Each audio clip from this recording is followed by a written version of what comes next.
से पता है। तो उस चीज़ का कहीं न कहीं जो गहरा जो महत्व है हम भूलते जाते हैं या उधर हमारा इतना ध्यान नहीं होता है। हमें लगता है कि हम आनापानसति कर रहे हैं, समझ में आ रहा है,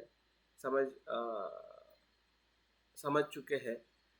तो उसकी जो महत्ता है या उसकी जो रियल अ, रियल उसका उद्देश्य है या उसका जो परिणाम है, उधर हम उतना ध्यान नहीं दे पाते हैं। और इसलिए वो ध्यान सिर्फ ध्यान रहता है और उसकी जो गहराई है, जिस ध्यान से सिद्धार्थ बुद्ध बने या कोई सामान्य मनुष्य जो असामान्य मनुष्य या प्रबुद्ध व्यक्ति बनता है, तो उसका आधार ही आनापानसति है। तो इसलिए आनापानसति जो सुत्त है उसको भी हमने पढ़ना चाहिए। और विशुद्धि मग में जो बुद्ध घोष ने जो कुछ भी आनापानसति के बारे में एक नया वर्णन या नई जो उसकी खोज है या उनकी जो स्पष्टता है आनापानसति को लेकर, उसको भी हमने पढ़ना चाहिए। और भंते संरक्षित जी ने जिस प्रकार से हमें लिविंग विथ अवेयरनेस करके जो माइंडफुलनेस का या आनापानसति या विपස්සना के बारे में जो बताया है, तो उसको भी हमने पढ़ना चाहिए। तो पढ़ने का मतलब ये है कि उसकी जानकारी अगर आपके पास में आप बार बार सुनते हैं और पढ़ते हैं, तो आपकी जो श्रुत में प्रज्ञा है वो बहुत, हाँ जय हिंद, तो बहुत ही वो गहरी और सूक्ष्म होने लगती है। कभी कभी हमारे अनुभव में जो चीज़ें आने लगती है आनापानसति से, लेकिन हमें समझ में नहीं आती कि ये क्या है और क्यों है, और उसके परिणाम को हम इग्नोर करते हैं या उसको हम ध्यान नहीं दे पाते हैं। और इसलिए हमारा आनापानसति कभी कभी उस गहराई में जा नहीं पाता है। क्योंकि अगर हम कोई चीज़ इतनी निरंतर कर रहे हैं, मतलब निरंतर मतलब आप सोचिए कि जब से हम संघ के संपर्क में आए या जब से हम ध्यान को सीखा है, तब से लेके अभी तक और अभी से लेके जब तक हम इस जीवन में है, तब तक हम आनापानसति करने वाले।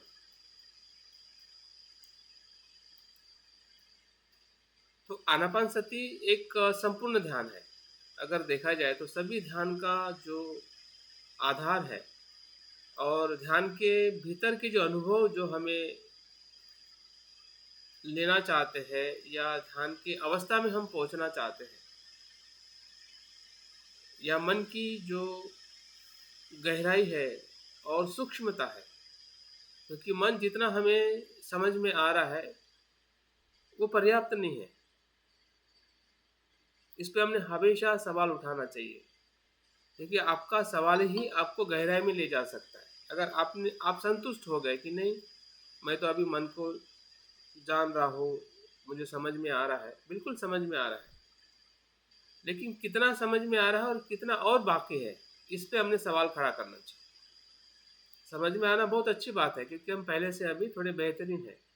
पहले से हमारा जो मन को देखने का, विचारों को समझने का या जीवन को समझने का हमारा जो अनुभव है, वो विकसित हो रहा है या सम्यक हो रहा है, ऐसा हम कह सकते हैं।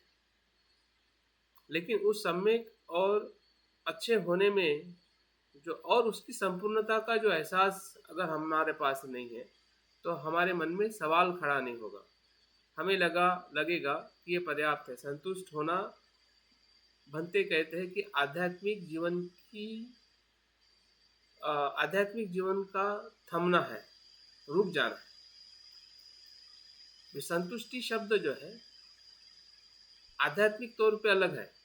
जैसे हम कहते हैं कि मैं सांसारिक जीवन में हमें संतुष्ट हो रहा है, आध्यात्मिक जीवन में नहीं।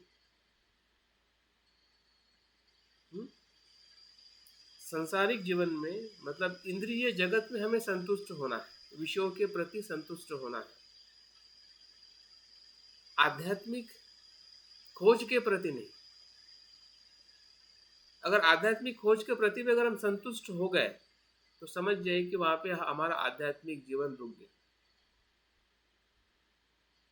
और आध्यात्मिक जीवन रुकना मतलब सब कुछ वैसा ही हो जाना जैसे हम संसार में दुखी, परेशान या चिंता और जो कुछ भी हमें सांसारिक जीवन में होता है वही हमें आध्यात्मिक जीवन में अगर हो रहा है तो इसका मतलब हम रुके हुए हैं।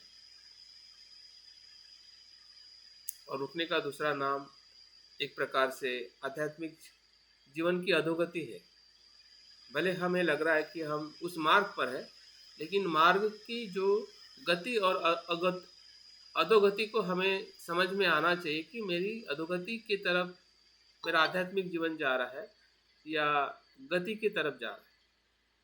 और इसकी पहचान हमें स्वयं ही स्वयं को होनी है। हमारे कल्याण मित्र या आपसे जो ज़्यादा अनुभवी लोगों के आप संपर्क में आते हैं तो शायद वो कुछ समझ सकते हैं या आपको संकेत दे सकते हैं, लेकिन उनके संकेत या उनकी मदद से हमें जो स्वयं के भीतर देख के हमें जो ढूंढना है वो उससे भी कहीं गुना महत्व होता है, ताकि हमारी जो कल्याण मित्र जो है और गहरी हो सके अपने लिए और हमारे उन मित्रों के लिए जिनके साथ हमारी मित्रता है। मतलब उनकी भी हमें क्यों ज़रूरत है। हमें तभी ज़रूरत लगेगी कि हम कहीं ना कहीं भीतर से असंतुष्ट रहेंगे। हम मित्र से क्यों मिलते हैं? क्योंकि हमें प्रेम चाहिए, हमें खुलापन चाहिए कि कोई मुझे सुने, मेरे अनुभव को समझे, साझा करे और उस अनुभव के साथ में वो भी जीने का प्रयास करे। तभी तो हम किसी से बात करते हैं। बात करना मतलब मैत्री। अगर मैं आपसे बात कर रहा हूँ तो ये मैत्री है। मुझे ऐसा लगता है कि मेरी जो अनुभूति है, ज्ञान है या समझदारी है आपके साथ में मैं साझा कर रहा हूँ, इससे मुझे सुख मिलता है। यही मैत्री है। अगर मैं अपने आप में संतुष्ट हो जाऊं तो मैं बात नहीं करूंगा। तो ध्यान का भी कहीं ना कहीं ऐसा ही हो रहा है क्या? और स्पेशली जब हम आनापान सती की बात करते हैं या जो भी हम रेगुलर ध्यान में चीज़ें समझ रहे हैं और हमें लग रहा है कि हम समझ रहे हैं, लेकिन क्या समझ रहे हैं और क्या बाकी है, इसकी जब तक हमें एक स्पष्टता नहीं आती है। जैसे कि हम शरण गमन कर रहे हैं, लेकिन शरण गमन हमारा हो रहा है क्या? जब मस्तक हम झुकाते हैं या बुद्ध को स्मरण करते हैं तो वो शरण गमन हमें ये याद दिलाता है कि मैं कहाँ पे खड़ा हूँ और बुद्ध कहाँ पे खड़े हैं।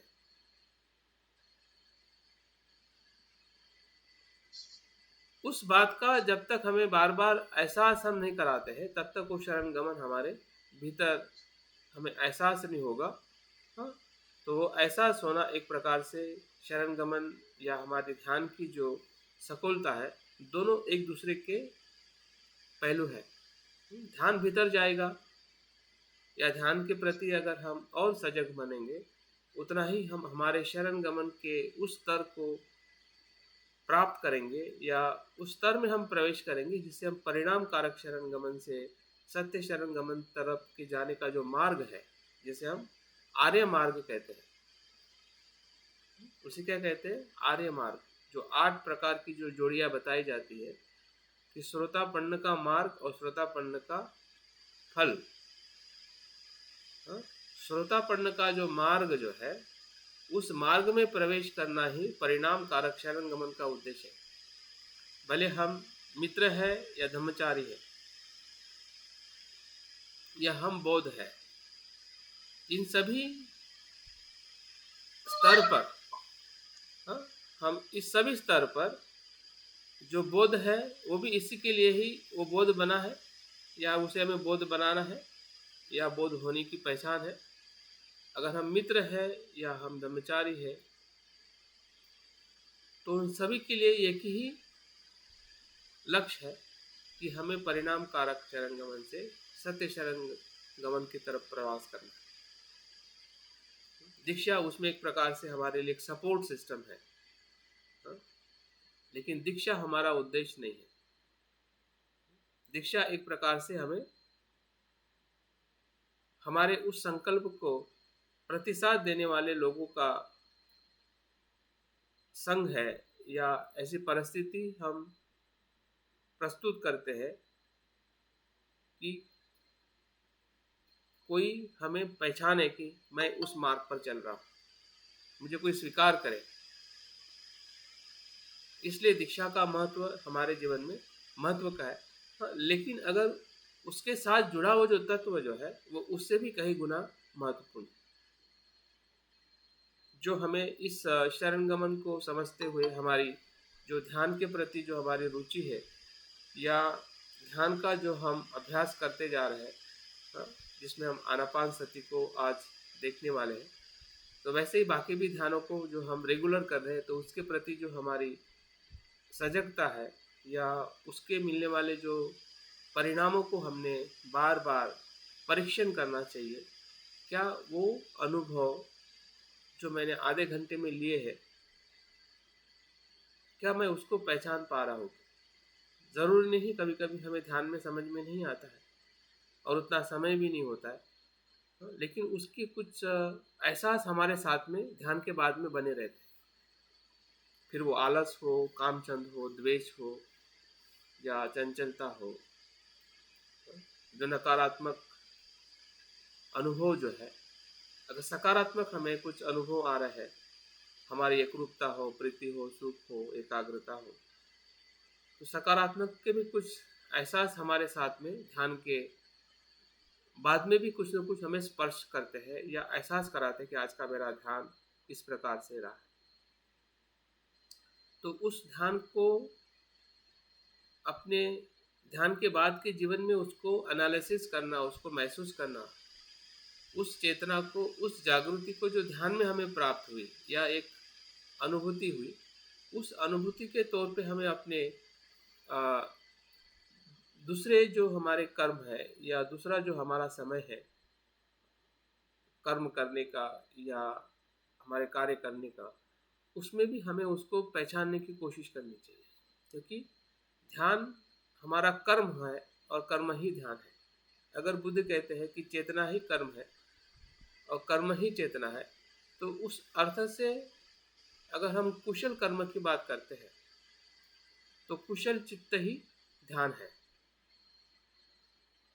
और कुशल चित्त ही कुशल कर्म है। अगर कुशल चित्त, कुशल कर्म और चेतना अगर ध्यान के परिप्रेक्ष्य में अगर वो हमें समझ में आ रही है और उस परिप्रेक्ष्य में अगर हम अपने रोज के व्यवहार का अगर हम परीक्षण कर रहे हैं, तो निश्चित ही है कि जो हमारा बदलाव जो है, जिसे हम टोटल ट्रांसफॉर्मेशन कहते हैं, संपूर्ण बदलाव, जिसे हम सम्यक स्वरूप में जो हमारी शरीर की जो हमारी अनुभूति है, शरीर को शरीर जैसा देखना, मतलब हमारी काया की शुद्धि है। वाणी को उस सम्यक वाणी के स्वरूप में उसका व्यवहार करना, संवाद करना, बातें करना या लोगों से मिलना, लोगों से मैत्री करना, तो उसमें भी बदलाव आता है। और संपूर्ण हमारा चेतना का जो ट्रांसफॉर्मेशन है, रूपांतरण है, जिसे हम कहते हैं कि मूलाग्र बदलाव, भीतर से बदलाव, क्योंकि चित्त तभी बदलता है कि जहाँ पे काया और वाणी साथ में बदलती है, क्योंकि काया और वाणी चित्त से अलग नहीं है। वो कर्म करते हुए में अलग दिखाई देती है, लेकिन उसमें चित्त का 100% कॉन्ट्रीब्यूशन है। अगर हम मनोपुबंगा धम्मा कहते हैं, मनोमया कहते हैं, तो सभी कर्म हमारे मनोमय है। मतलब कर्म भले हम काया से कर रहे हैं, वाणी से कर रहे हैं या मन से कर रहे हैं, उस कर्म में 100% चेतना है, 100%। और 100% बदलाव का मतलब हमें तीनों जगह पे काम होने की जो अनुभूति है या उसका जो परीक्षण है, वो उसका हमें निरंतर समझ में लेकर प्रयास करना चाहिए, क्योंकि अल्टीमेट हमारा जीवन हमारा है, उसे उस डायरेक्शन से, उस दिशा से ले जाना वो हमारा ही कर्तव्य। भले हम औरों की मदद लेते हैं या औरों को मदद करते हैं, लेकिन हम सभी इंडिविजुअल हैं, और उस इंडिविजुअल के तत्वों को समझते हुए हमें इंडिविजुअल होने की जो हमारी कार्यक्षमता है उसको हमने ज़्यादा से ज़्यादा बढ़ाना चाहिए। वही बुद्धत्व है। बुद्धत्व के भीतर जब हम इंडिविजुअल व्यक्ति आता है तो सभी का होता है, सभी उसके साथ जुड़ जाते हैं, और सभी के लिए उसका अस्तित्व जो है वो खुला रहता है, मैत्रीपूर्ण रहता है, और उसी से हर व्यक्ति बदल सकता है जो आपके संपर्क में है या आपके संपर्क में आने वाले हैं। बुद्ध संसार को नहीं बदलते, बुद्ध उसी को बदल पाते हैं कि जो उनके संपर्क में आते हैं। या जब जब बुद्ध के संपर्क में कोई आयत आता है, जैसे कि अभी भी लोग संपर्क में आ रहे हैं जबकि बुद्ध नहीं है, फिर भी लोग बदल रहे हैं, जैसे कि बाबा साहब। लेकिन बाबा साहब बुद्ध के संपर्क में आए, बाबा साहब ने हमें बुद्ध के संपर्क में, और हम बदल गए। तो वो बुद्धत्व जो है प्राप्त किया है, उसका आधार आनापानासति है, सजगता है। तो उस जागृति को, उस सजगता को, उस स्मृति का जो हमारा दायरा है और उसकी जो गहराई है, उसकी जो गीता है, उसका जो लाभ है वो असीम है। उस लाभ का हमें हमेशा अपने भीतर उसका एहसास दिलाते हुए हमने जो बदलाव को महसूस करना, और यही आनापानसति का सबसे महत्वपूर्ण हमें लाभ हमें लेना है, या उस तरफ हमें अपने कार्य को, अपने मन को और ज़्यादा अभ्यास करने के लिए, स्पेशली क्योंकि अभ्यास से ही ये चीज़ें हमारे भीतर, और उसके जो विभिन्न पहलू है जो छूट रहे हैं, या कुछ चीज़ें हमें समझ में नहीं आ रही है, या हम संतुष्ट हो गए हैं, या कुछ संभ्रम है, इन सभी से हम कहीं ना कहीं ग्रस्त है। और इसको हमें बार बार क्या कहते हैं कि उसको ग्रूम करना है, उसको साफ करना है, उसको समझते जाना है। जितना हम समझेंगे, जितना हम, जैसे हम पॉलिश करते हैं, पॉलिश करने से हमारे कपड़े जो है, अगर हम धोते हैं और प्रेस करते हैं तो हमारे कपड़े भले पुराने होते हैं, लेकिन वो सुंदर और चमकने लगते हैं। तो वो सुंदरता, वो चमकना जो है वो हमें आनापानसति से हमें महसूस होनी चाहिए। अगर नहीं हो रही इसका मतलब हम संतुष्ट है। दोनों सवाल, दोनों जवाब चाहिए कि हाँ ऐसा ही कुछ है मुझे, और उसके प्रति जो सम्यक उसकी जो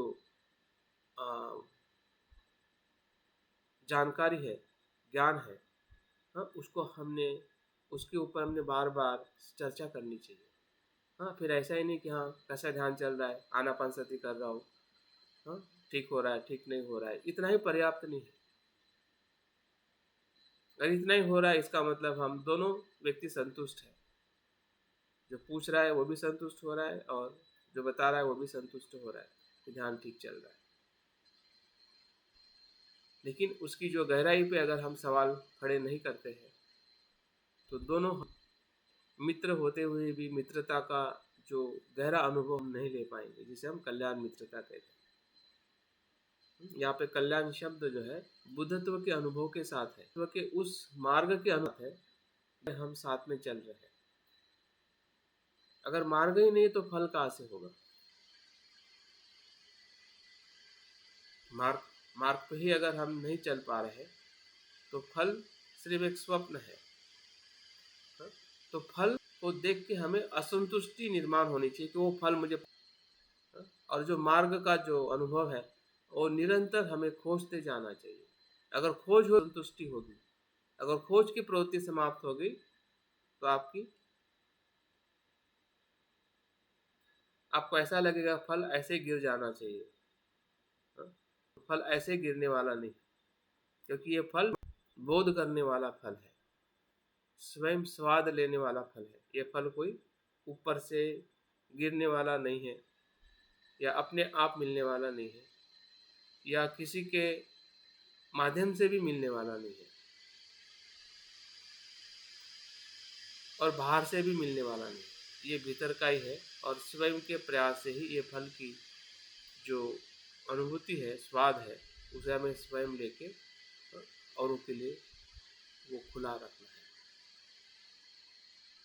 तो इस प्रकार से आनापानसति दोनों स्तर पर हमें मदद करती है, स्वयं और औरों के परिवर्तन को मदद करने के लिए। क्योंकि जब बुद्ध होते हैं तो बुद्ध का अर्थ प्रज्ञा के साथ करुणा है। करुणा और प्रज्ञा का मिलन ही बुद्ध का मिलन है। जब ज्ञान होता है तो ज्ञान से वो सब खुल जाता है जो बंधा हुआ है, और जो खुलता है और जो बाहर आता है उस प्रज्ञा से, उसमें सिर्फ मैत्री, करुणा और विनय ही होता है, जो निरंतर दुखी या मानव जाति को निरंतर मदद करता है कि वो भी बुद्ध बने। तो स्वयं के बदलाव से क्या हो सकता है, बुद्ध ने दिखा दिया है, जिसे हम सिद्धार्थ गौतम बुद्ध कहते हैं। और ऐसे हजारों जो बुद्ध हुए हैं, अनंत हुए हैं, या बोधिसत्व के रूप में जो अपने जीवन में जिस प्रकार से इतिहास में हो या वर्तमान में जो हो, बनते बाबा साहब जैसे, या ऐसे बहुत सारे लोग हैं जो हमारे आसपास में इस संसार में जीवित है, मुक्त करने के लिए निरंतर प्रयास कर रहे हैं। तो ये जागृति का ही लाभ है, और उस जागृति का आधार ही आनापानसति है। तो चलो अभी हम आनापानसति के प्रति जितना हम और ज़्यादा संवेदनशील हो सकते हैं, या उसके प्रति जो हमारा प्रेम है या आकर्षण है, या जिसे हम छंद कहते हैं, जितना छंद बढ़ेगा उतनी ही गहराई से हमारा ध्यान और भीतर और सूक्ष्म और गहराई में जा सकता है। तो ठीक है, आनापानसति के लिए अभी हम तैयार हैं। अपनी बैठक को ठीक कर लीजिए।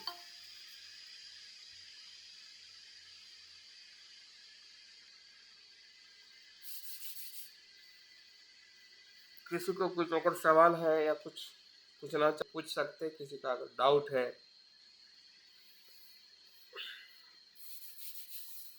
या ध्यान के बाद में भी पूछ सकते। जितना सरल रखोगे उतना ही हमारा भीतर में ध्यान में हम प्रवेश कर सकते हैं।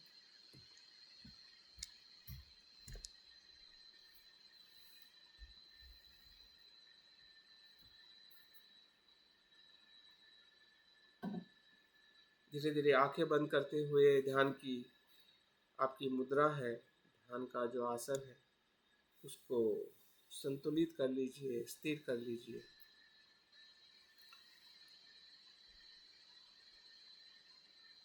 शरीर का स्थिर और शांत और तनाव मुक्त होना ही आपके मन को शांत करने की शुरुआत है।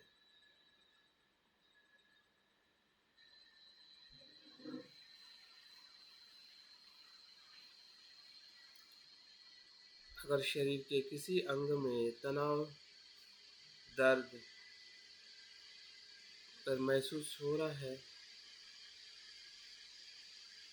तो उसे मुक्त कर लीजिए।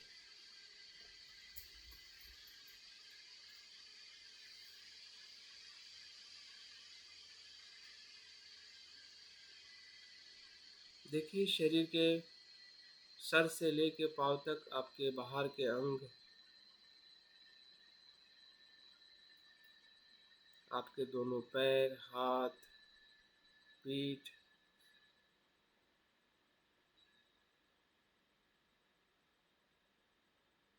पेट, छाती, गर्दन, आपकी आंखें, कान, नाक, आपकी बाह्य त्वचा, सब कुछ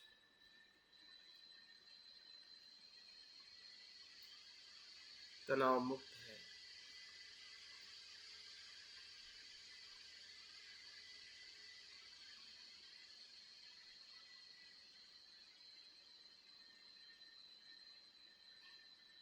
आपके चेहरे पर स्मित है, आपकी प्रसन्नता, आपका आनंद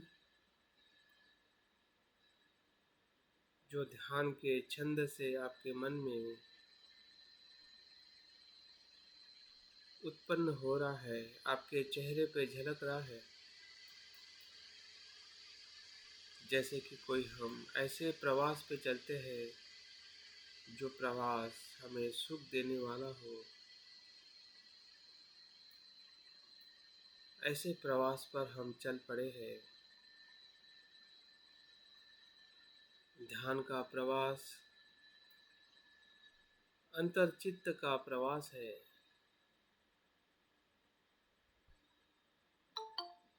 जिसमें मन ही मन को मदद करता है।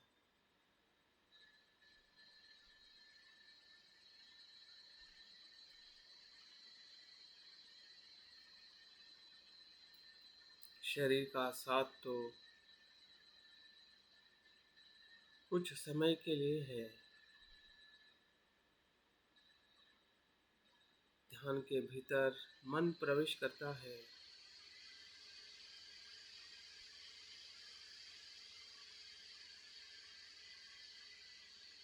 शरीर होते हुए भी शरीर का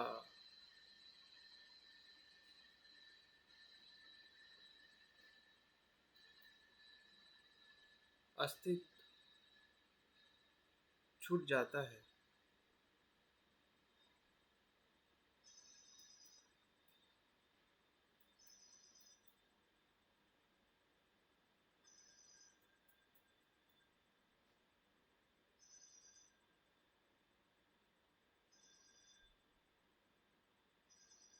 जैसे जैसे समय बीतते जा रहा है, मन वैसे वैसे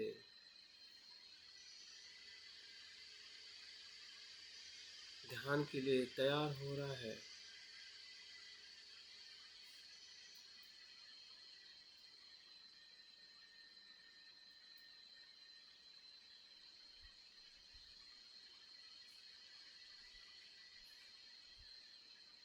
और हमारे सामने हमारा उद्देश्य बुद्ध के रूप में दिख रहा है कि मैं बुद्ध के मार्ग पर चल रहा हूँ।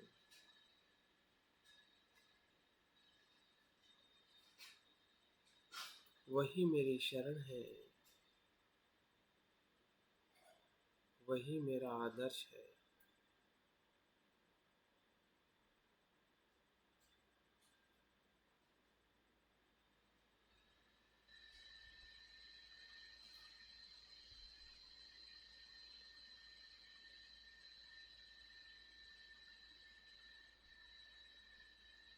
मेरे जीवन में जो दुख है, परेशानी है,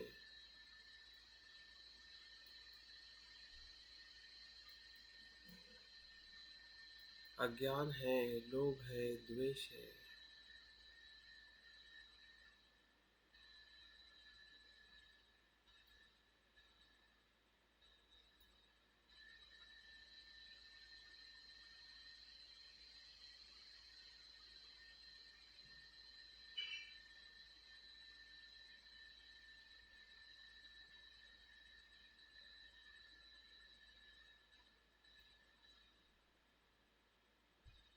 इसी के कारण दुख है। जो बुद्ध ने अपने धम्म से बताया है, ऐसे धम्म को मैं शरण जाता हूँ।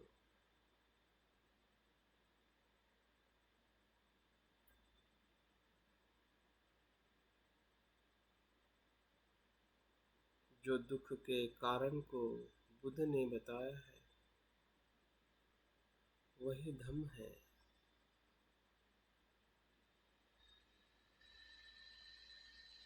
जिस धम्म का आचरण करते हुए, उस मार्ग पर चलते हुए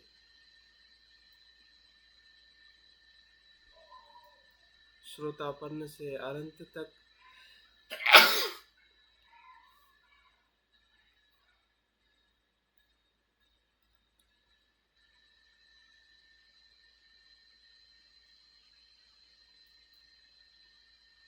ऐसे संघ को मैं शरण जाता हूँ।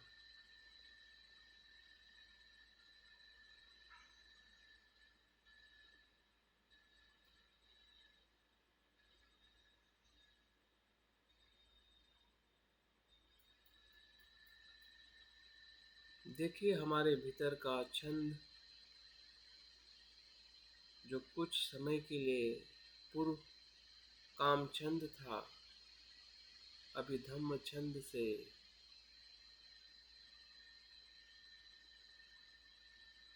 हमारे भीतर श्रद्धा और शरण गमन का अनुभव हो रहा है।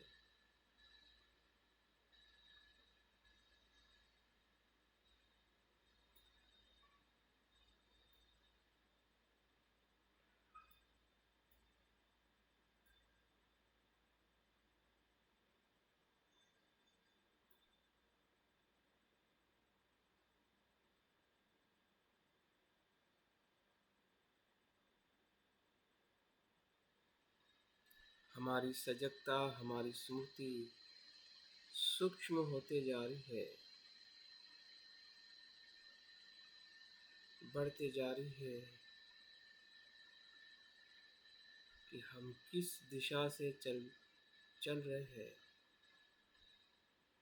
हम कहाँ खड़े हैं और कहाँ जाना है।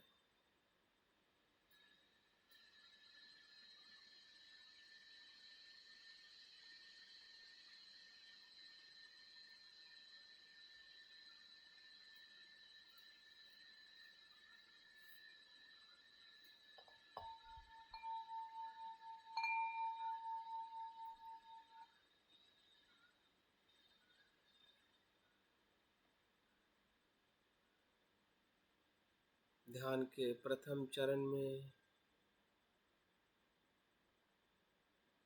सांस का अवलोकन करें। सांस आ रही है, जा रही है। आप चाहो तो उसे अंक गिनती से भी समझ सकते हैं,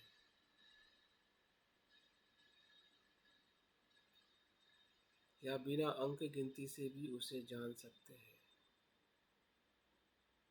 सांस को पहचानिए, जानिए कि सांस आ रही है और सांस जा रही है। आना पाना, सांस का आना और सांस का बाहर जाना, उसको देखना मन की आंखों से,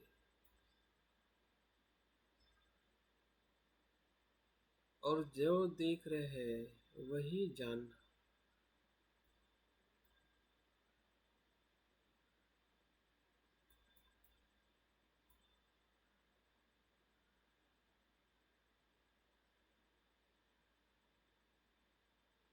इस चरण में सांस का जो प्रवेश है, भीतर जाने का और बाहर जाने का,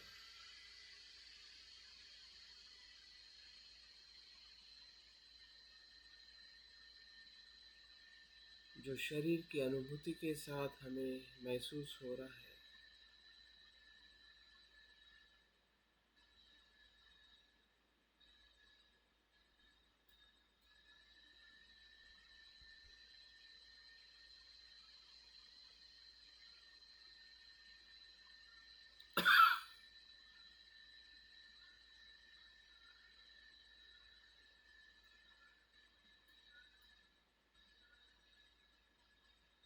हमारा मन दोनों दिशाओं में काम करता है।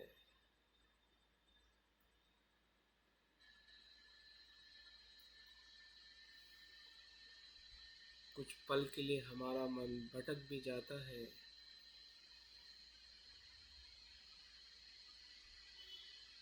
हमारे पूर्व अनुभव संस्कारों से जो विचार उत्पन्न होते हैं,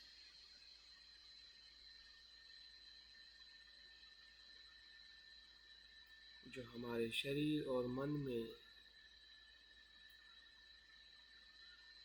भीतर छुपे हुए हैं।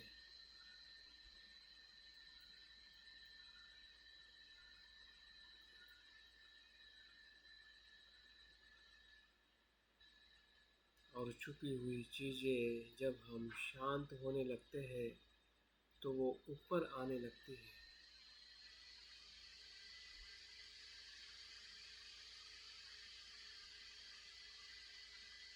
फिर वो शरीर का आलस हो, चिंता हो,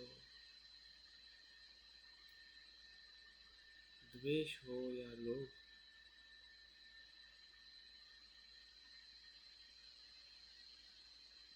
उसको आने दीजिए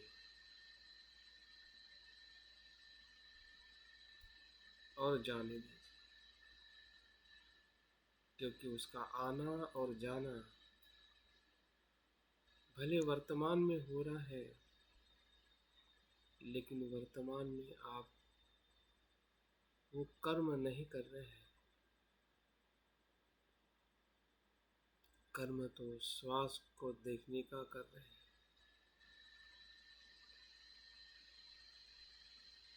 उसको पहचानिए, समझिए कि हमारे मन में ध्यान में क्या हो रहा है।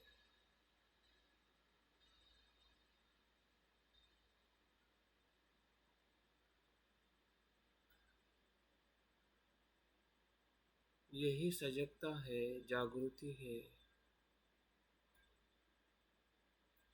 जैसा है वैसा हम देख रहे हैं।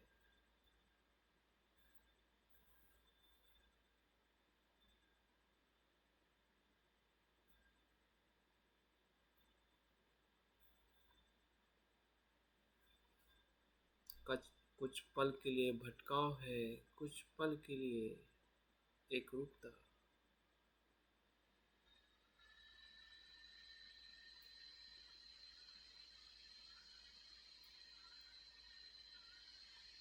क्षण प्रति क्षण हमें मन की अनुभूति हो रही है।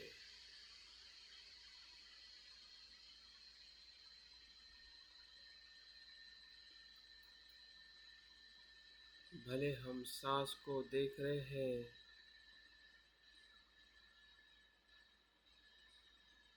उतने ही प्रमाण में हम अपने मन को भी देख रहे हैं।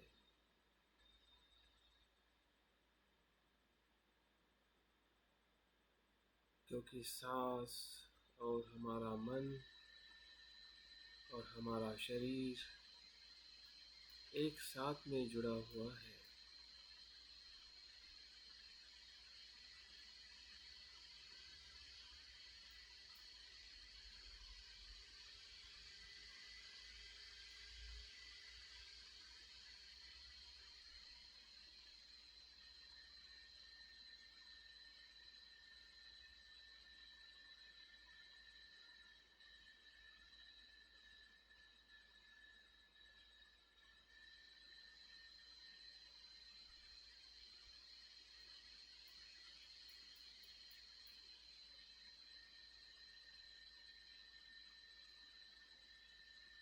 हमारी जागृति बढ़ती जा रही है और हम भली भांति सांस पर ही ज़्यादा हमारा ध्यान आ रहा है।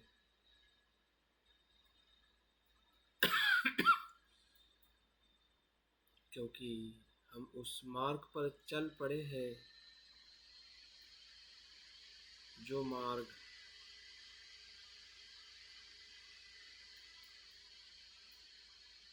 मारों से ग्रस्त है।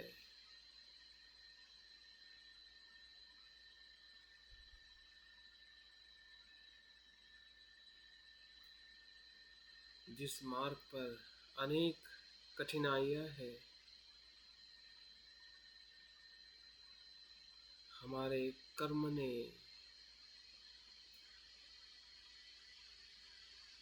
जो संस्कारों से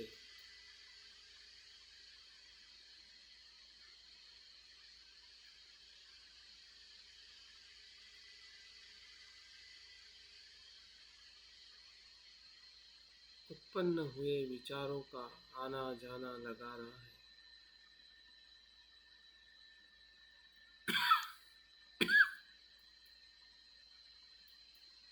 हमें पता है कि ये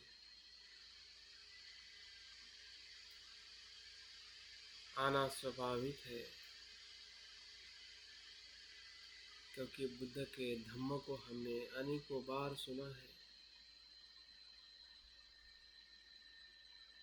धम्म का अर्थ ही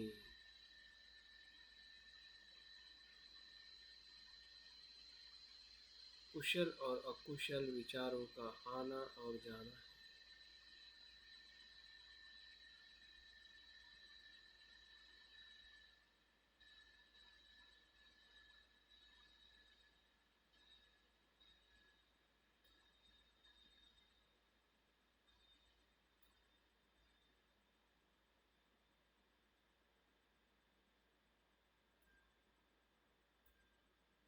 जैसे जैसे हम सांस को देख रहे हैं, वैसे वैसे हमारे मन के भीतर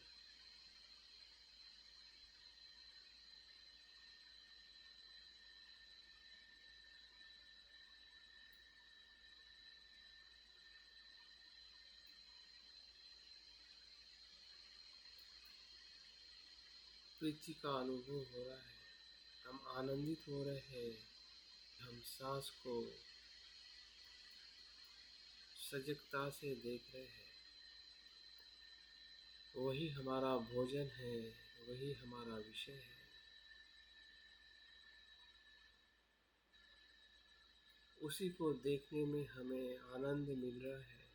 आनंद हम बाहर खोज रहे थे, अभी हमें श्वास को देखने में ही आनंद हो रहा है। भले कुछ पल के लिए मन भटक भी जाता है, तो उससे हम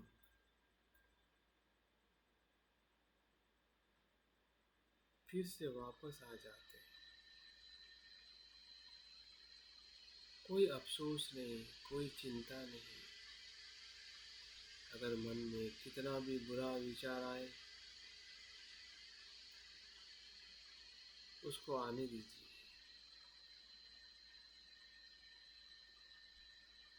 क्योंकि हमारा मन फिर से हम सांस पर ले आ रहे हैं। उतने ही पल में वो चला जाता है।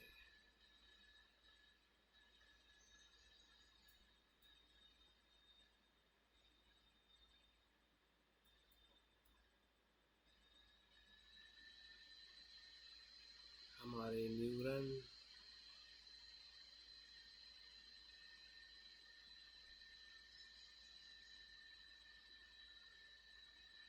हमारी ऊर्जा है,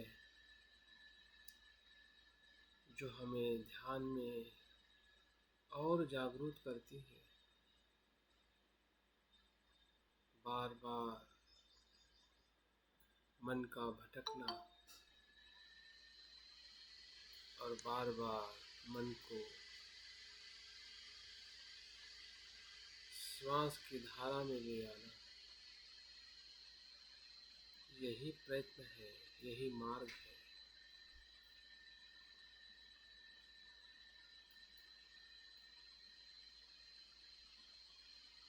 जैसे कि हम ऐसे पर्वत पर चढ़ने के लिए प्रयास कर रहे हैं।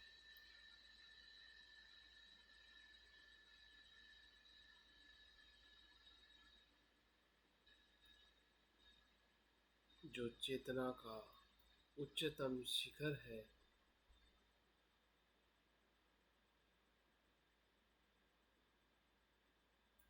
जिस अवस्था में सुख ही सुख है।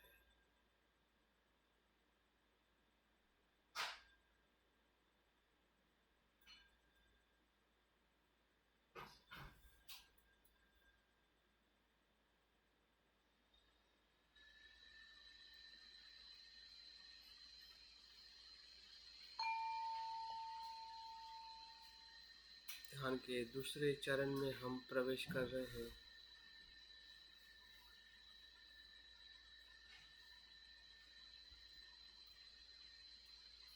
सांस की और गहराई को हमें स्पर्श करना है। जो आनंद हमें सिर्फ सांस के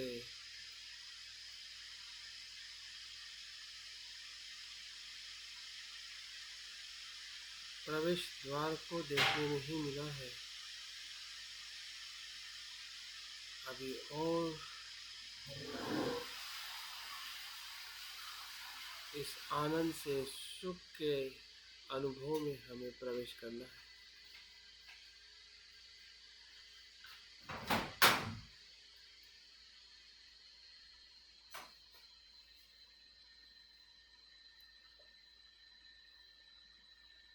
सांस की गति को अनुभव करें।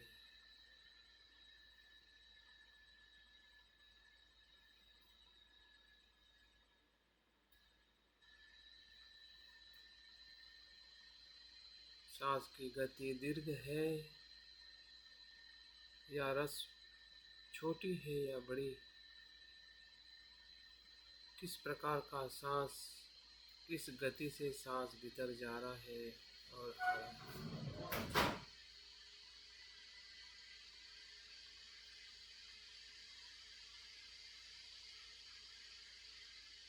उस पूरे मार्ग का अनुभव करें जो सांस का जाने की प्रक्रिया है, बाहर आने की प्रक्रिया है।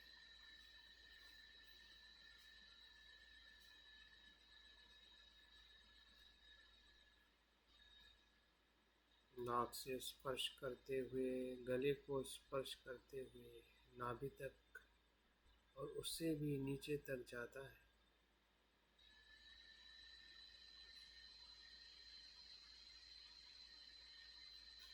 और दूसरे ही क्षण में बाहर आता है। क्षण प्रति क्षण सांस का भीतर जाने का आनंद हम ले रहे हैं।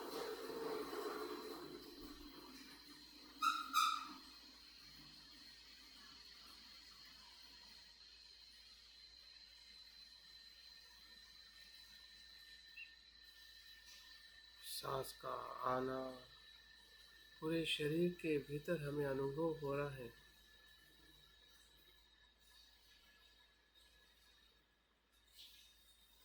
और सांस का बाहर जाना पूरे शरीर से अनुभव हो रहा है।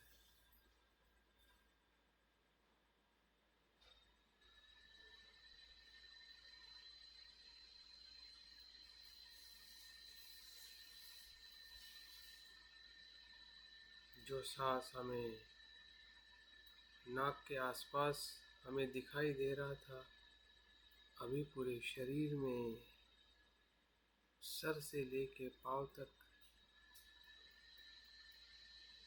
रोम रोम में हर एक पेशियों में सांस जा रहा है और आ रहा है, जिससे पूरा शरीर शांत और सुख का अनुभव ले रहा है।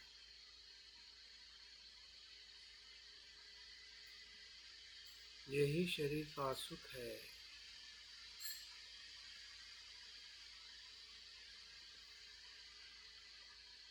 जहाँ पर शरीर का तनाव रोम रोम से मुक्त होता है।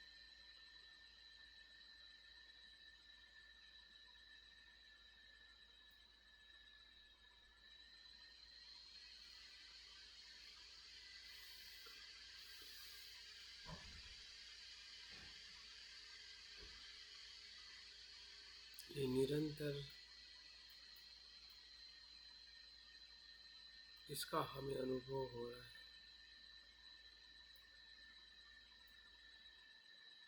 पूरी तरह से हम शरीर के साथ एक रूप हो गए हैं।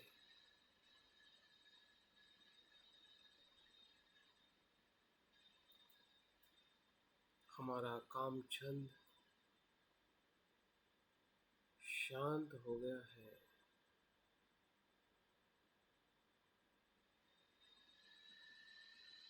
क्योंकि शरीर का सुख शरीर के भीतर ही है।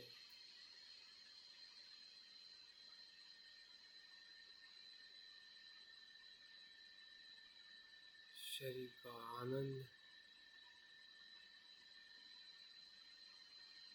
सांस की सजगता है।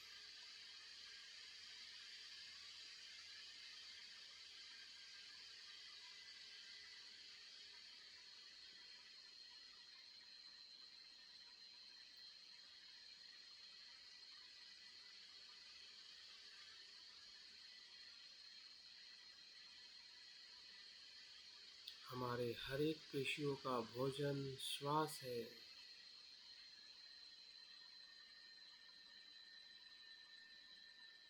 श्वास से ही हर एक पेशियां जीवित रहती है। वही उसका भोजन है, वही उसका जीवन है। सांस ही शरीर है और शरीर ही श्वास है।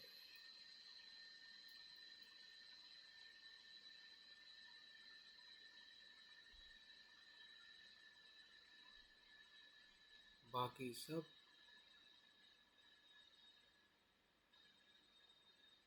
तृष्णा है, कामचंद है।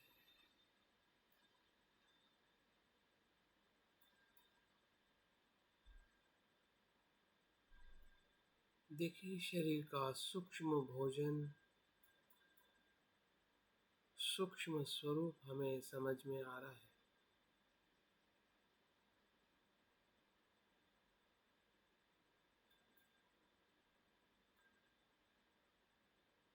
जो हो रहा है वही हम देख रहे हैं, और जो देख रहे हैं उसी की स्मृति सजगता हमें आनंद और सुख का अनुभव दिला रही है।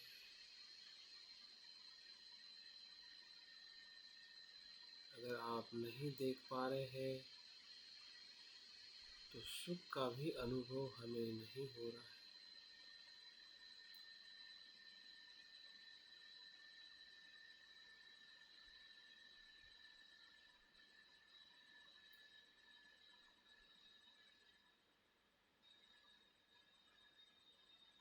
श्वास को इस सजगता में देखना ही सुख है। शरीर का सुख है।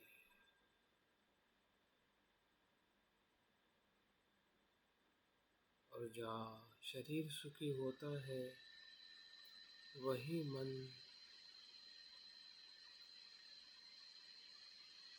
मन के सुख की तरफ आगे जाता है।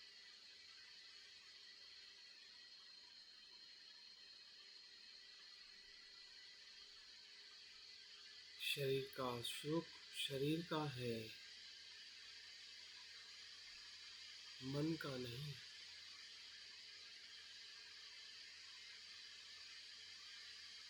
क्योंकि शरीर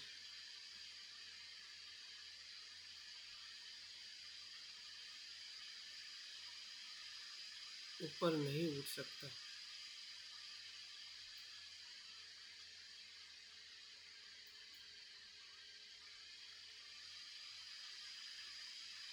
मन ऊपर उठता है।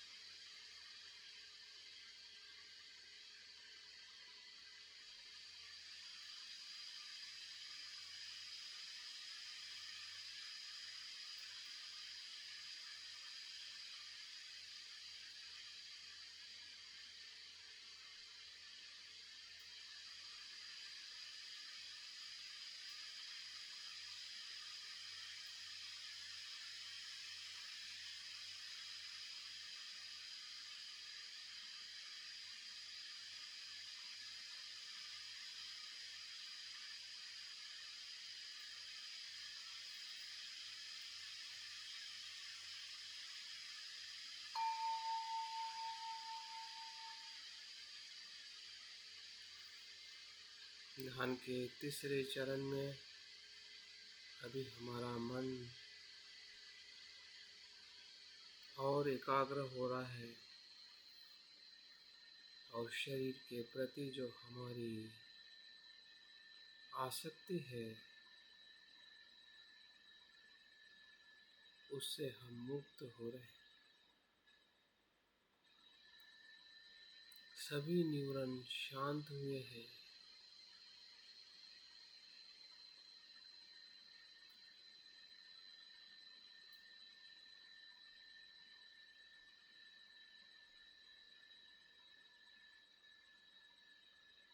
और सांस के हम सूक्ष्म स्वभाव को या उसके स्वरूप को महसूस कर रहे हैं।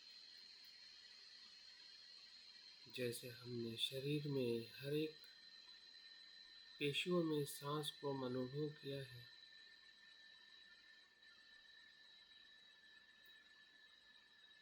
उसी का एक सूक्ष्म स्वरूप हमें नाक के आसपास जो स्पर्श हो रहा है,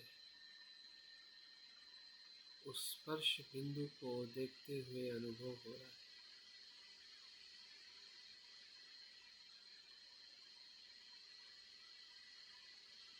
स्पर्श ही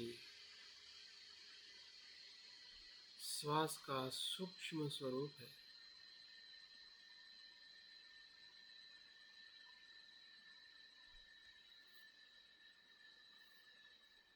पूरा ध्यान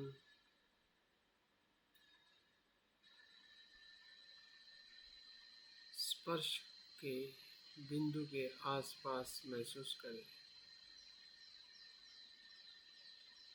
वही वो द्वार है जहाँ से मन के भीतर हम प्रवेश करते हैं।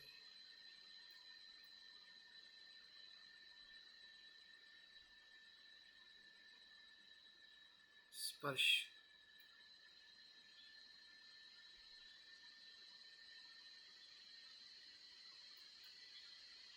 सांस के स्पर्श को वैसे ही देखे जैसा अनुभव हो रहा है।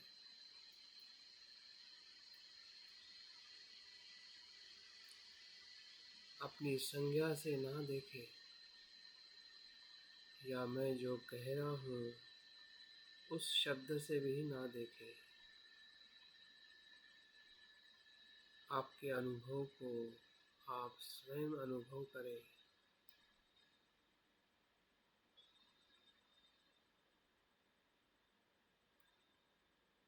कि स्पर्श कहाँ पे हो रहा है,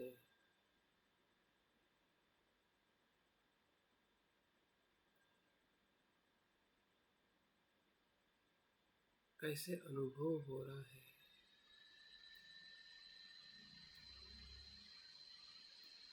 उस वेदना का अनुभव करें। स्पर्श की वेदना, भीतर जाने वाले श्वास की स्पर्श की वेदना कुछ लगभग ठंडक महसूस होती है, और बाहर आने वाले सांस की स्पर्श की वेदना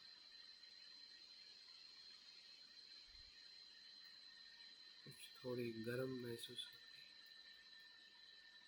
इस शब्द से ना देखे, उस वेदना के अनुभव को वैसे ही अनुभव करें।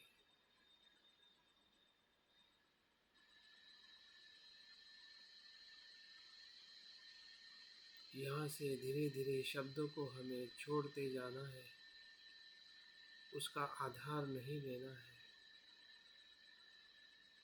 वेदना का आधार लीजिए।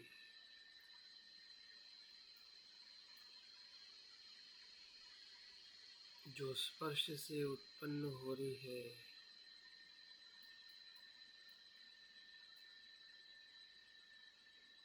क्षण प्रति क्षण,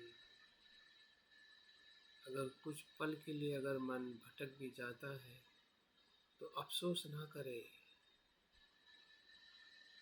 अपने आप को दोषी ना ठहराइए। सांस तो वहीं पर है, फिर से वापस आ जाइए।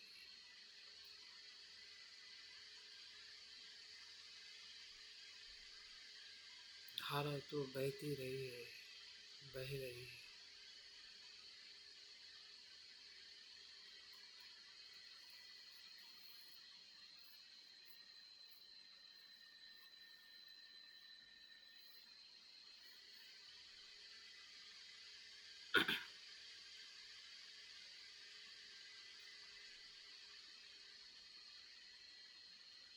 जैसे जैसे हम स्पर्श को उसकी वेदना में अनुभव कर रहे हैं, वैसे वैसे सांस का स्वरूप बदलते जा रहा है। अभी सांस सांस नहीं है,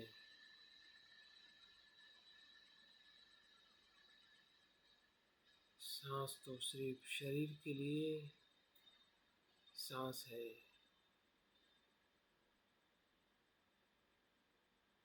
अभी मन के लिए वो वेदना का स्वरूप ले लिया है।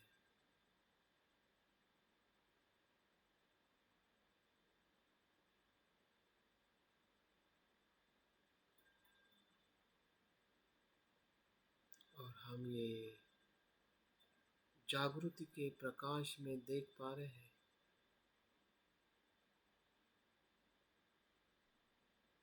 सांस की सजगता ही प्रकाश है, जो श्वास से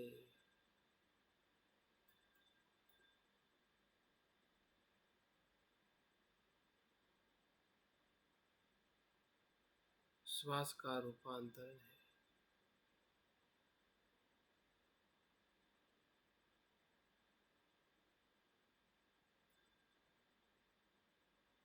अभी हमें सांस पर ध्यान रखने की ज़रूरत नहीं है, वो अपने आप आ रहा है और जा रहा है। अभी पूरा हमारा ध्यान उस होने वाली वेदनाओं पर है।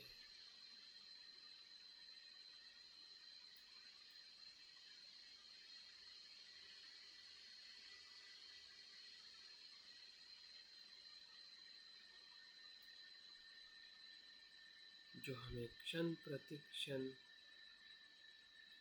अनुभव हो रही है, सजगता के प्रकाश में।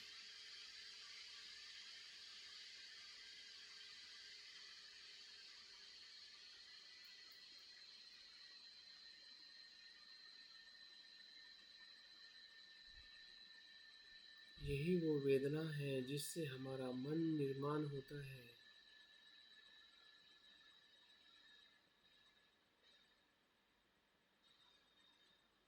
जो हमें पसंद आने वाली वेदना लोभ को निर्माण करती है,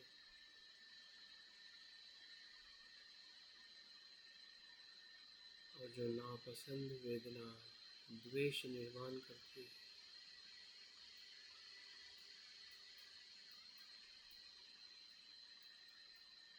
इसी ही स्पर्श के वेदनाओं ने हमारे मन को निर्माण किया है।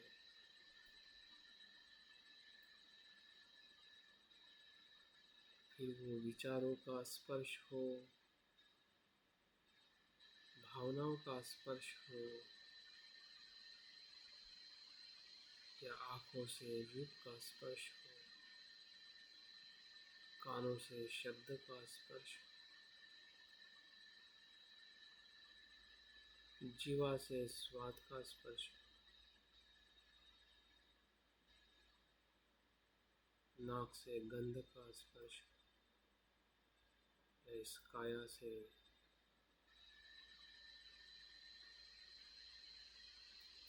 किसी भी वस्तु और व्यक्ति का स्पर्श। सभी स्पर्श इस ही स्पर्श के अनुभव से गुजरते हैं, जो अभी हमें हो रहा है।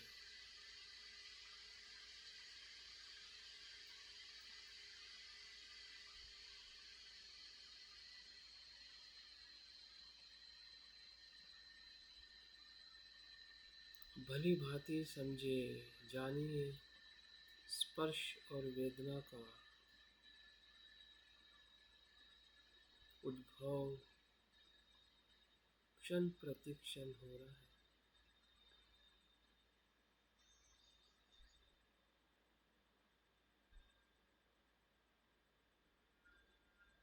यही मन है जहाँ उत्पन्न हो रहा है।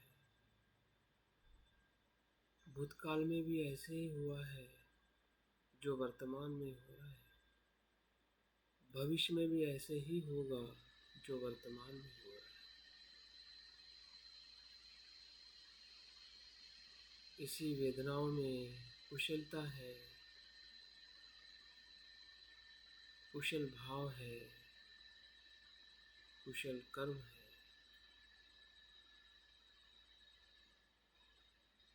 इसी वेदनाओं से हम कुशल कर्म करते हैं, इसी वेदनाओं में हम अकुशल कर्म करते हैं। जब हमें रूप का स्पर्श होता है, स्त्री को पुरुष का, पुरुष को स्त्री का, उसी स्पर्श से प्रेम, आसक्ति और लोभ निर्माण होता है।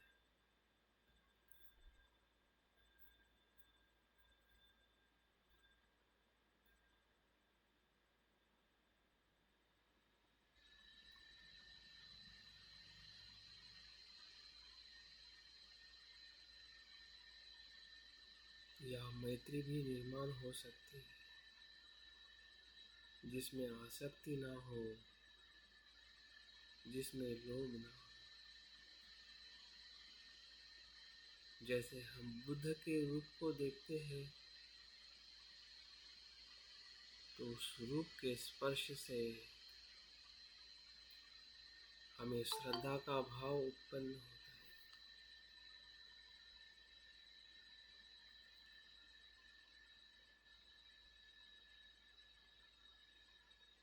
अगर कानों से हम अपनी निंदा, अपमान सुनते हैं तो हमें द्वेष आता है।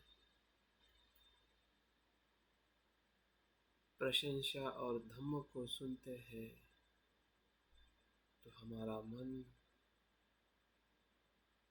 कुशल वेदना को निर्माण करता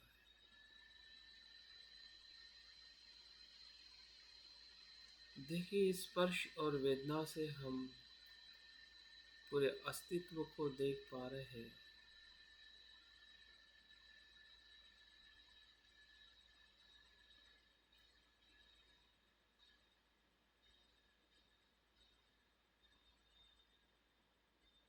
हमें समझ में आ रहा है कि स्पर्श और वेदना का संबंध क्या है।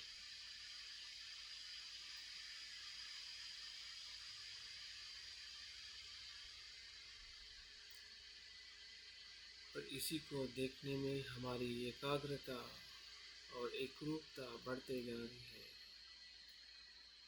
क्योंकि जो हो रहा है वही हम देख रहे हैं, वही हम जान रहे हैं और वही हमारा ध्यान है,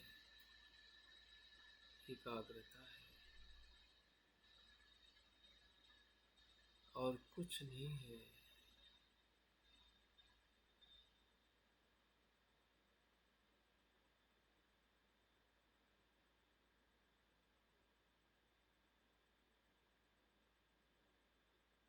उसी में हम एक रूप है।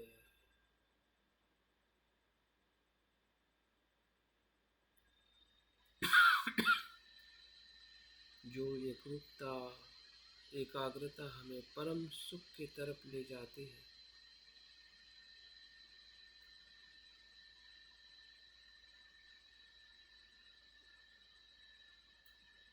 जैसे जैसे हम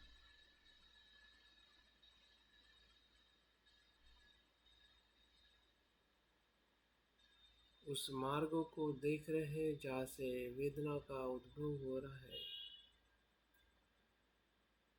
स्पर्श को वैसे वैसे उसके भीतर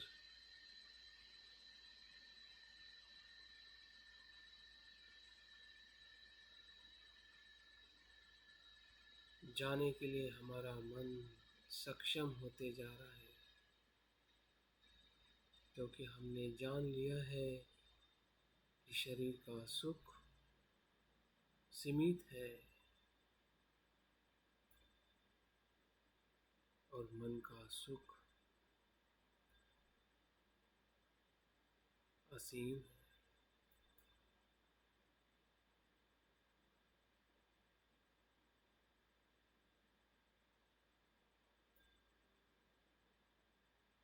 उसका उद्भव स्पर्श और वेदना से होता है।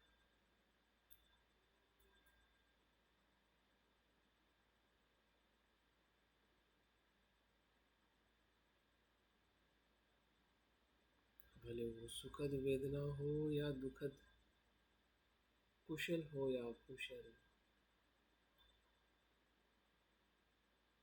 सब कुछ ऊर्जा है,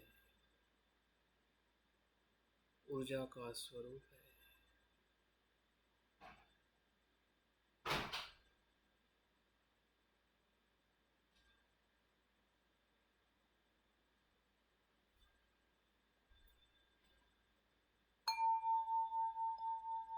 ध्यान के चौथे और अंतिम स्तर पर स्पर्श और वेदना के सूक्ष्म धर्म का हमें अनुभव हो रहा है।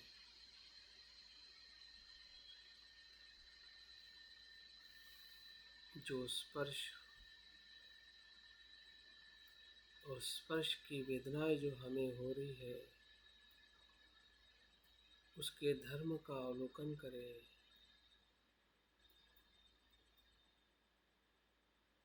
देखते देखते हमें इसका बोध हो रहा है कि वो क्षण प्रतिक्षण उत्पन्न होती है और कुछ पल में लय हो जाती है।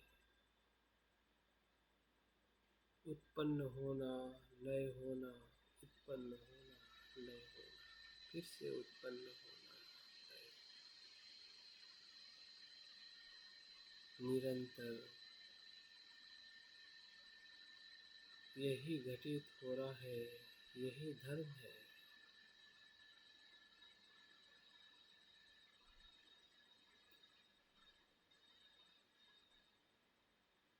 उन सभी वेदनाओं का जो 6 इंद्रियों से उत्पन्न होती है, वो भीतर की हो, बाहर की हो, इस वर्तमान की हो या भूतकाल की। अगर भूतकाल की भी कोई संस्कार हमारे मन में आ रहे हैं तो उसका भी धर्म आना और जाना है। फिर वो कुशल हो या अकुशल,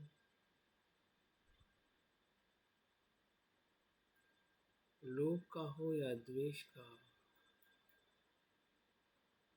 भय का हो या चिंता का, मैत्री का हो या दान का, सभी संस्कार, सभी धर्म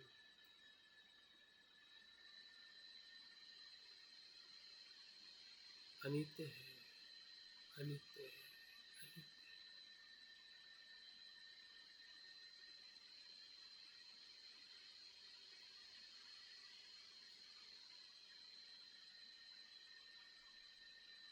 जो अनित्य है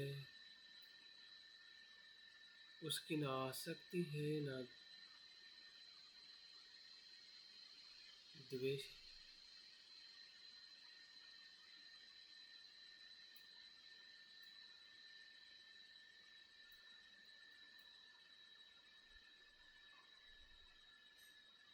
सभी विकारों से हम इसी धर्म को देखते देखते सभी अशुद्धताएं, क्लेश, भय, चिंता, लोभ, द्वेष, अहंकार, सब कुछ बादल की तरह विलीन हो रहे हैं।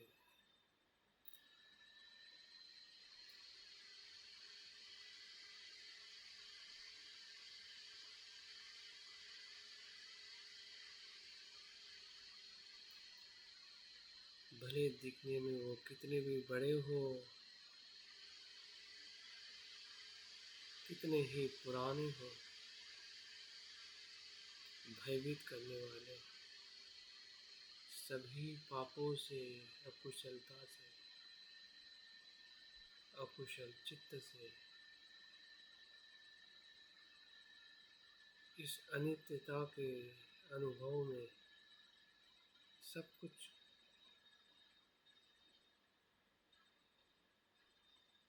नष्ट हो रहे।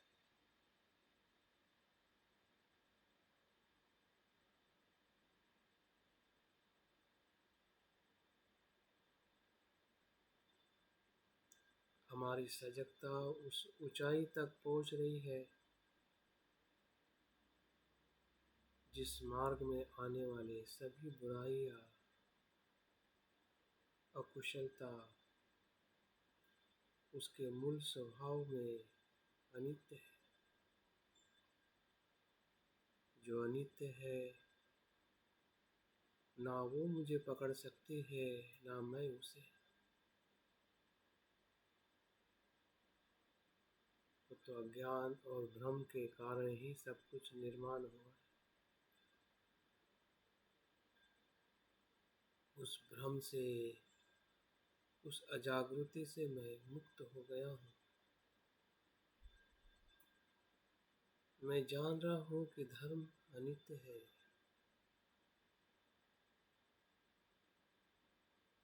वर्तमान के इस प्रकाश में सब कुछ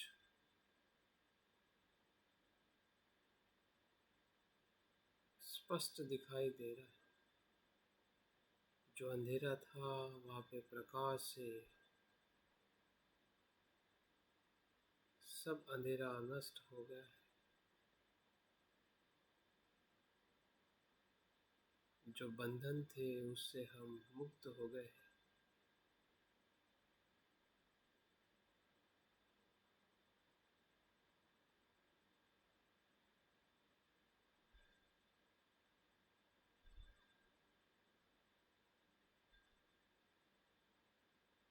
जो दुख था, जो पीड़ा थी, अज्ञान और लोभ के कारण, उस पीड़ा से हम मुक्त हो रहे हैं।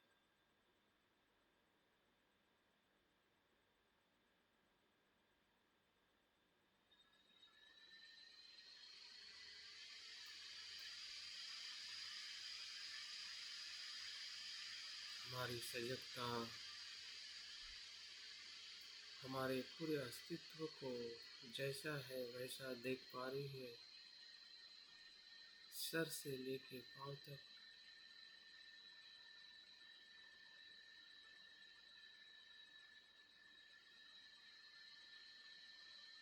कुशल से लेके अकुशल तक, भीतर बाहर, भूतकाल, वर्तमान और भविष्य, स्वयं के भीतर और संसार के ब्रह्मांड के भीतर एक ही धर्म है जो उत्पन्न होता है, वो लय।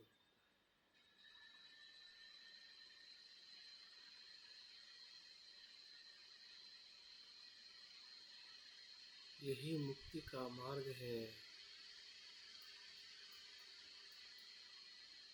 इसी का फल परम सुख है।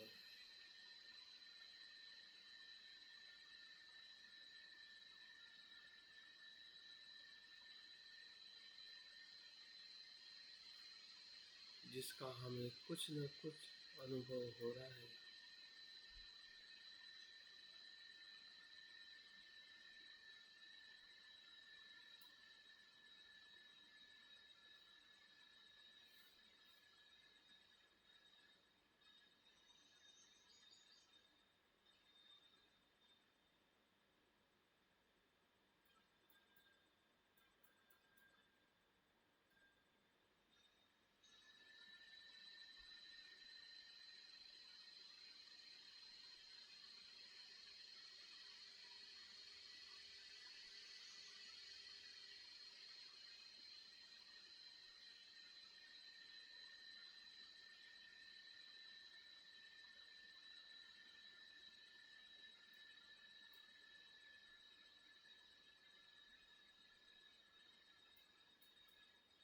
इस संसार में ना कोई ऐसा तत्व है जो किसी को बंधता है और बंधन में रखता है।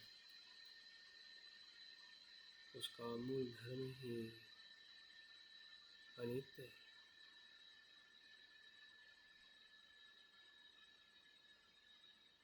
अज्ञान, अजागृति और मूर्ता के कारण ही हम बंध जाते हैं और उसी से हम दुखी, पीड़ित और परेशान होते हैं।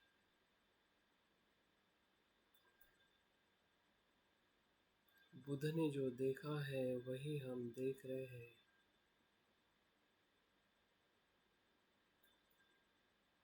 वही बुद्ध की शरण है, धम्म और संघ की शरण।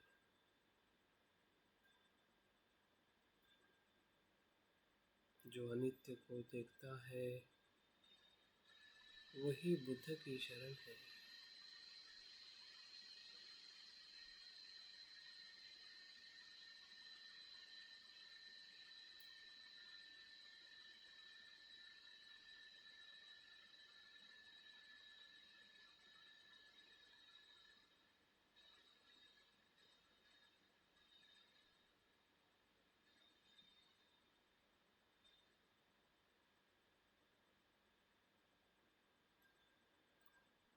नत्थि में शरणं बुद्धो में शरणं वरम् एतेन सच्चवच्चेन होतु मे जयमङ्गलम्। नत्थि में शरणं अय्यम् धम्मो में शरणं वरम् एतेन सच्चवच्चेन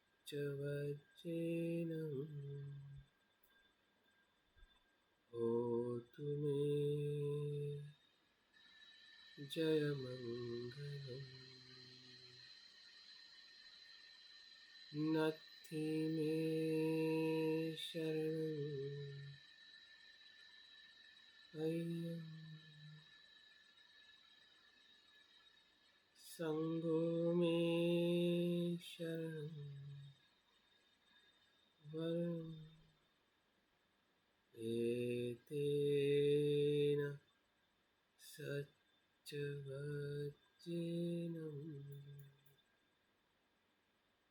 होतु मे जयमङ्गलम्। बुद्ध ही मेरी शरण है। बुद्ध के अलावा कोई मेरी दूसरी शरण नहीं है। इस सत्य वचन से मेरा और सबका मंगल हो। धम्म ही सर्वश्रेष्ठ शरण है। धम्म के अलावा दूसरी कोई शरण नहीं है। इस सत्य वचन से मेरा और सबका कल्याण हो। संग ही सर्वश्रेष्ठ शरण है और दूसरी कोई शरण नहीं है। इस सत्य वचन से मेरा और सबका कल्याण। साधु साधु साधु।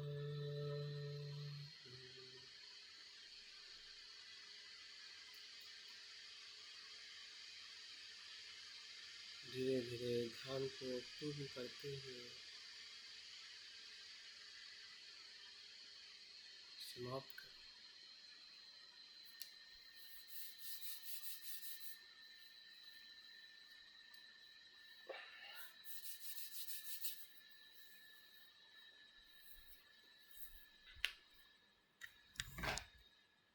बहुत बहुत धन्यवाद आज के इस सत्र में बने रहने के लिए।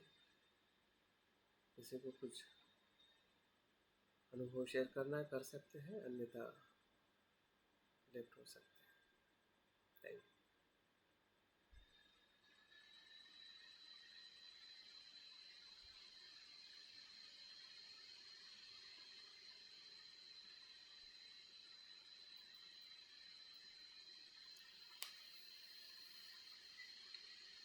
बहुत बहुत धन्यवाद sir. Thank you thank NaMo मोदन sir, नमो उदय, जय भीम, यू रोशी भाई। धन्यवाद।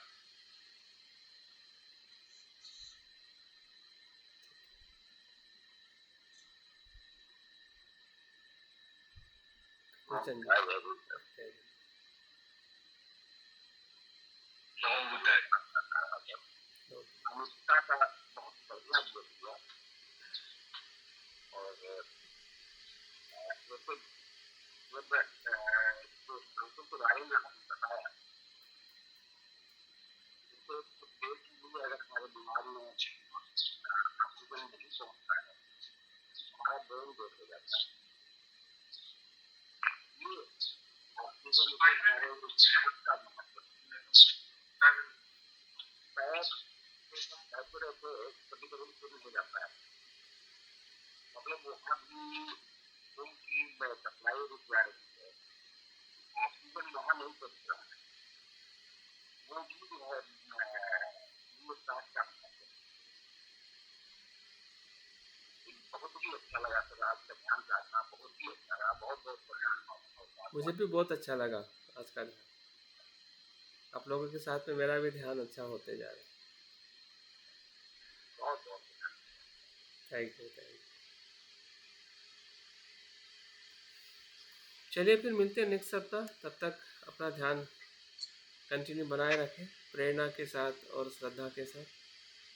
चलिए। हेलो सर, जय भीम सर। हाँ बोलिए बोलिए ब्रह्मचारिणी जी। मैं यहाँ करना चाहती है वो ऐसे है मन में।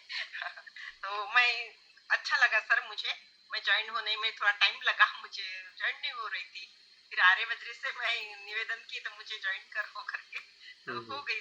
तो मुझे ये लगा, तो मुझे चौथी पायरी में जो ये कर रहे थे तो थोड़े आया जो मन में एकाग्र हो रही थी, पर उस टाइम थोड़ा बच्चे का ख्याल आ गया तो मन हट गया। मैं बोली तो आपने वो बोला तो वो उत्पन्न हुआ है तो लय होगा ही, तो मैं वो देख रही थी तो चार्जिंग खत्म हो गई। मैं यही देख रही थी जब तो मैं अभी और ज्वाइन हो गई अभी। तो मैंने मैं ध्यान की थोड़ा सा वो जो क्या बोलेंगे अड़थड़ा आया तो उसको देख पाई और चार्जिंग खत्म हुई, तो आपका आवाज नहीं आ रहा था थोड़ा सा, मैं तो एकाग्र थी तो वो सुन नहीं रही थी वो शब्द आपके एकाग्र में जाते, तो अड़थड़ा आ गया सर। तो मैं 10 बजे के बाद में आपको फोन करूँ क्या सर? मैं हाँ हाँ ठीक है, बात कर सकते। बात करें 10 बजे के बाद में करूँगी। हाँ हाँ चलिए सबका ओके, सबका दिवस शुभ मंगल रहे। मिलते हैं फिर से। चलिए बाय, गुड डे, शुभ शुभ दिवस है। नमो बुद्धाय। नमो।